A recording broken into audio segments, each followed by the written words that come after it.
Moi, je vais à l'ARA, l'association des racistes anonymes. Ah, ben ils m'ont pris tout de suite. Il m'a dit, venez, monsieur, c'est urgent. Hein, donc...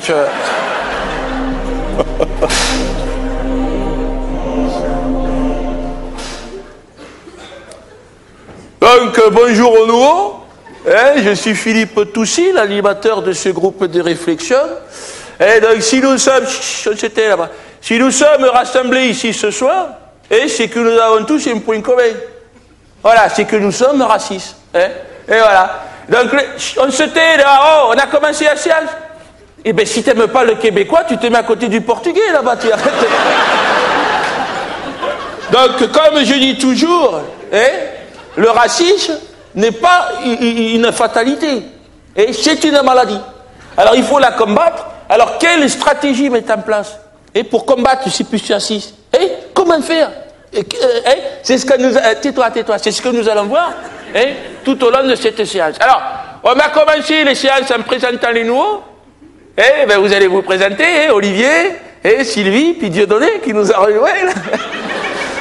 On laisse tranquille, tout le monde est anonyme ici. Dieudonné, anonyme.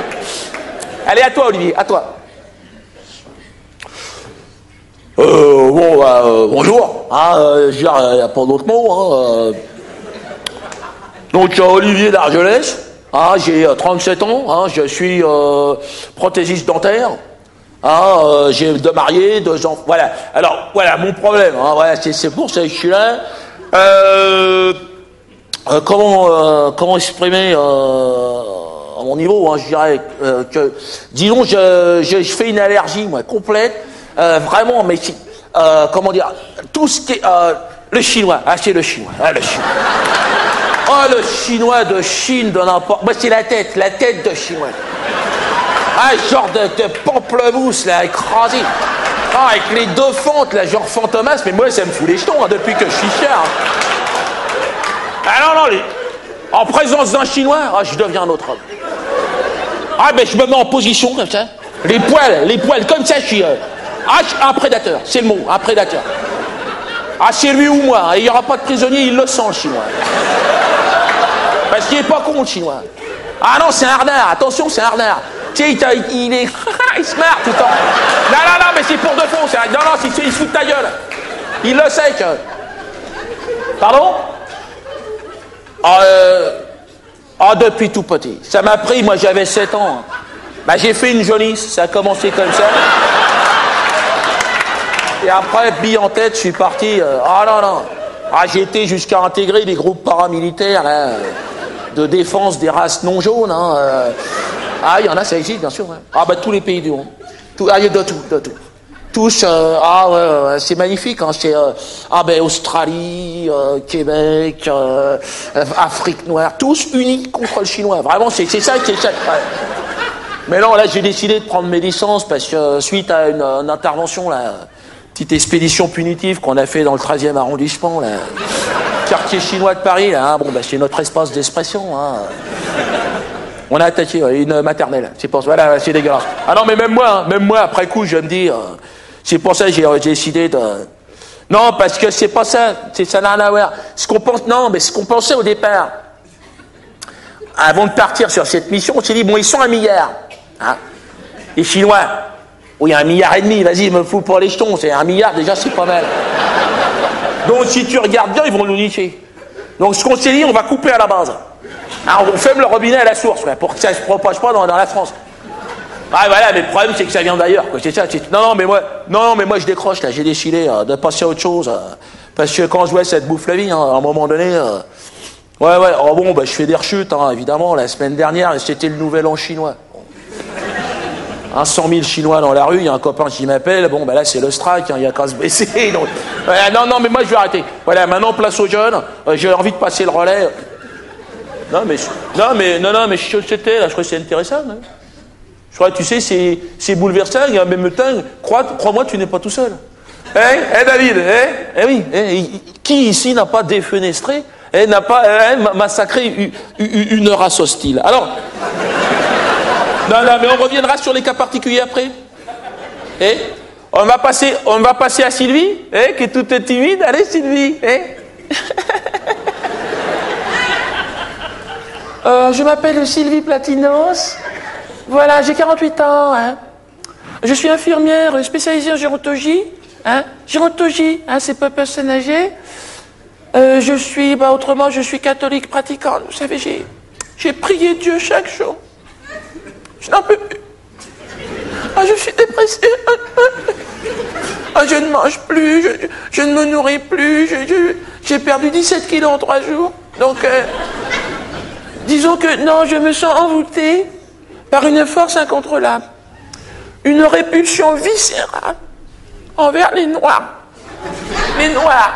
Oui, pour moi, dans mon esprit, que les Noirs aillent vivre en noirade à ce moment-là. Ou en bambouli, voilà. Mais pas... ils me font peur. Ils me font peur. Je sors de chez moi. Ils me font peur. Mais il y en a partout, dans le métro, de tout, de sous terre, on ne sait pas d'où ils viennent. Ce qui m'a décidé à venir, disons que ce qui m'a décidé, c'est que le nouveau curé de la paroisse est un Noir. Donc Dieu m'a laissé tomber, je dirais. Pardon? À l'hôpital, dans mon travail. Oh non, je suis dans un milieu professionnel qui est infesté de Noirs. Le milieu hospitalier, donc... Moi, il n'y avait qu'un professeur, il n'y avait qu'un blanc, c'était le professeur Blumenthal, qui connaissait mon problème de négrophobie. Il m'avait mis de côté. Il me faisait des piqûres, toute la journée, des piqûres. Ah oui, je voyais tout vert. Oui, tout le monde était vert, donc ça allait, je pouvais entendre. Mais là, il a été remplacé récemment, et je vous le donne en mille. Un malgache. Non, c'est pas noir, si, mais il y a du noir dedans. Ah oui, dans le malgache.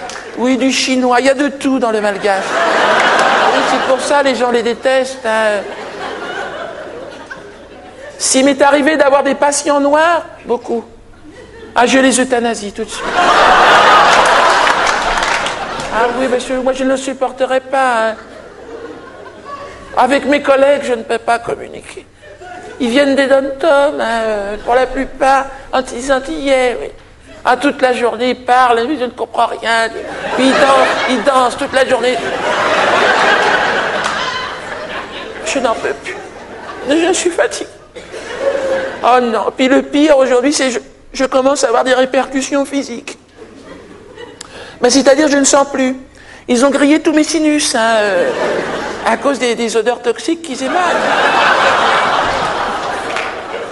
Mon Dieu, une odeur. Ce n'est plus une odeur, ça s'accroche. Des bains, 3 douches, ça ne part pas. Même les vêtements, je les jette. Je les jette. Non, mais même à 1000 degrés, ça ne part pas. Donc voilà, j'ai donc été hospitalisé, comme je vous le disais, dimanche, suite à la messe, suite au choc que j'ai reçu. En découvrant le nouveau curé venu du Gabon, le père Nestor Mbilou. Mbilou, oui, Mbilou, j'aurais dû me douter quand même. Mbilou, bon. Et moi, je faisais ma messe. Jésus-Marie, Jésus-Marie. Et à un moment donné, j'entends, bonjour ma fille. Je dis, tiens, c'est bizarre, une voix comme ça. Je me retourne. Un noir énorme. Une tête énorme. On aurait dit un singe bonobo. J'ai dit, mais qu'est-ce que tu fais là, bonobo? Enfin, c'est qui? Va-t'en! Oui, mais j'ai donné un coup de pied, bonobo. Non, et là, il m'a regardé, il dit, non, je ne suis pas bonobo. Je suis le père Mbilou, il m'a dit. Arrêt cardiaque.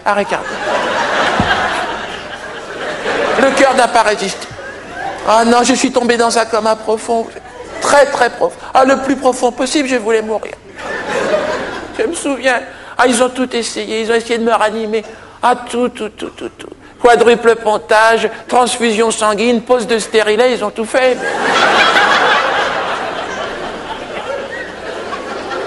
Voilà, je ne voulais pas. Je voulais mourir.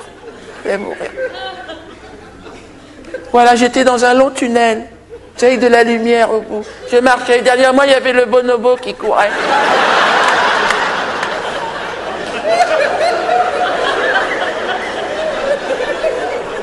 Non, non, on ne rit pas, Olivier, on ne rit pas. Hein. Chacun aussi a le droit d'exprimer aussi son problème.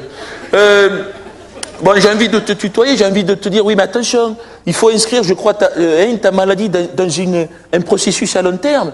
Et toi, c'est pas en 2 mois. Ah non, toi, c'est 10 ans, c'est 20 ans. Hein. Parce que... Mais il ne faut pas désespérer. Et quand ça devient physique comme ça, c'est grave. Hein. Mais non, mais ça va aller. Mais tout le monde est passé. Tu sais, moi, ça m'a pris 5 ans. Moi, j'étais homophobe, philippophobe. Je ne supportais pas tout ce qui venait des Philippines. Ah non, je ne pouvais pas. Et aujourd'hui, non, je vis avec un jeune Philippin de 17 ans. Que j'ai acheté à Manille, enfin, rencontré. Et mon casse-croûte que j'appelle. Non, mais on parlera de ça plus tard. Bon, on va finir avec Dieudonné. Détendez-vous, Dieudonné, vous êtes tout raide depuis le départ. Regardez. Eh bien, asseyez-vous, vous avez...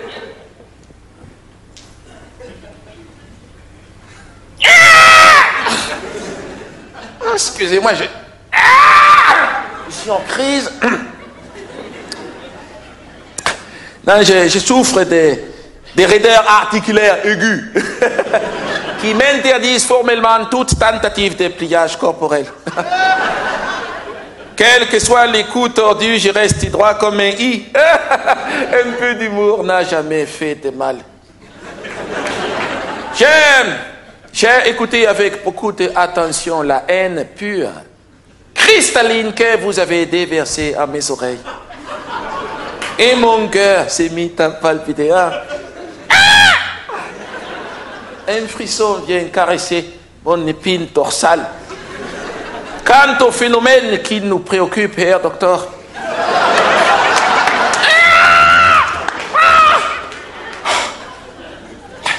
je dirais que je souffre d'un racisme global. La race humaine sur Terre me répugne tout autant que le pu de l'abcès sur une tartine de pain d'épices. En vérité, je vous le dis, le plus con des cafards, la plus vilaine des charognes, nous est supérieur en tout.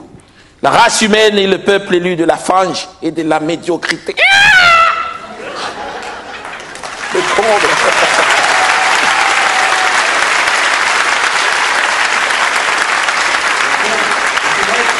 Le comble du racisme étant celui envers l'humanité, c'est vrai, on y arrive. Hein. Avec toutes ces conneries de communautarisme, on y arrive. Hein. Chacun chez soi, à un moment donné, ça va être n'importe quoi. Hein.